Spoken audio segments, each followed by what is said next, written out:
കാറിന്റെ ശബ്ദമാണ്. BMW car. അതാരാ വരുന്നത്? നമ്മുടെ ടാറ്റ കുട്ടപ്പനല്ലയോ വരുന്നത്? കൊള്ളാം, നല്ല വേഷമൊക്കെയാണ്. അസിസ്റ്റന്റ് ഒക്കെ ഉണ്ടല്ലോ. തിരക്കാം.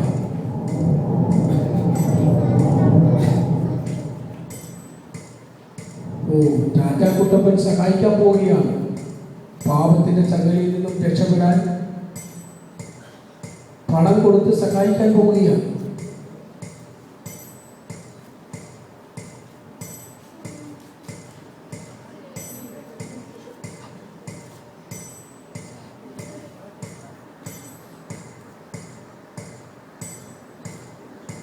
രക്ഷയില്ല.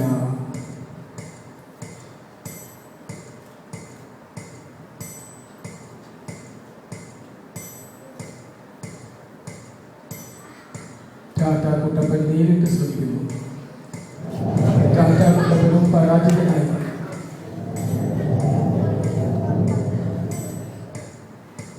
വന്നതുപോലല്ല ഇപ്പം പോകുന്നത്.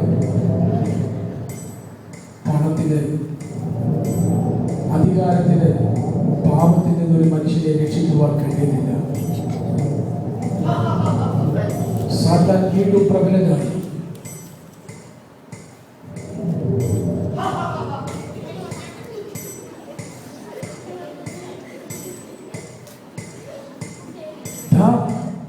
ഒരു ലെക്കും ലേഖാനും ഇല്ലാതെ ആരെങ്കിലും വരുന്നുണ്ടല്ലോ. എപ്പോഴും വെള്ളത്തിൽ കിടക്കുന്ന വെള്ളത്തിൽ ആശാനം പോലുള്ള നമ്മുടെ രായപ്പനല്ലേ? ഒരു രായപ്പനല്ല, ഈ രായപ്പൻ. രായപ്പൻ ദേഷ്യപ്പെടുന്നല്ലോ.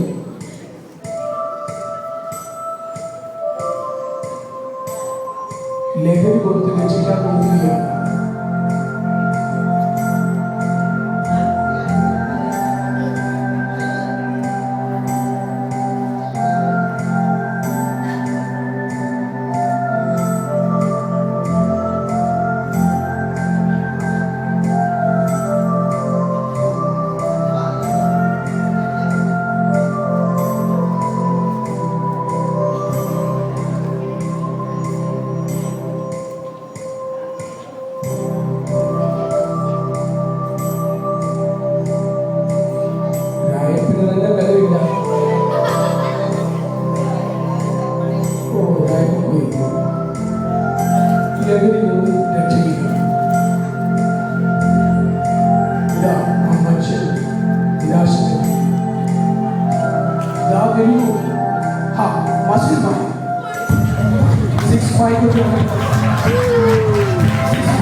എന്റെ മസിൽ പവർ കൊണ്ട് സകലവും സാധ്യമാണെന്ന് ചിന്തിക്കുക.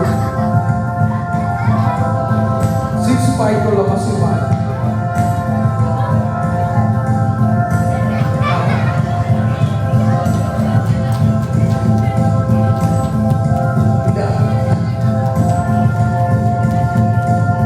കഷ്ടപ്പെട്ടുണ്ടാക്കിയ ശക്തി കൊണ്ട് ആ ചങ്ങലയിൽ നിന്നും രക്ഷപ്പെടുത്തുവാൻ കഴിയുന്നില്ല. ആ മനുഷ്യൻ ക്ഷീണിച്ചതാകുന്നു. പാവം വീണ്ടും തന്നെ കുടുക്കിയിരിക്കുകയാണ്. വളരെ നിരാശിതരായി. പണത്തിനോ ആൾബലത്തിനോ അധികാരങ്ങൾക്കോ മസിൽ പവറിനോ ആ മനുഷ്യനെ പാപത്തിന്റെ ചങ്ങലയിൽ നിന്നും രക്ഷിക്കുവാനായിട്ട് കഴിയുന്നില്ല. തകർന്നു കിടക്കുന്ന ആ മനുഷ്യൻ ഇദ്ദേഹത്തെ രക്ഷിക്കാൻ ആകെ കഴിയും.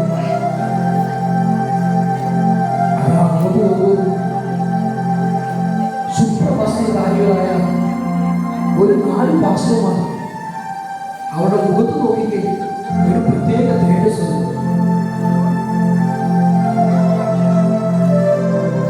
ആ വലിയ പാസ്റ്ററുടെ കയ്യിൽ ബൈബിളുണ്ട്. അവരുടെ നടപ്പ് വളരെ ശാന്തമായിട്ടാണ്. മസിൽ പവറോ 6 പായ്ക്കോ ഇല്ല. പക്ഷേ അവരുടെ മുഖത്ത് ഒരു പ്രത്യേക ശോഭയുണ്ട്. പ്രാർത്ഥിക്കുന്നവരാണ്.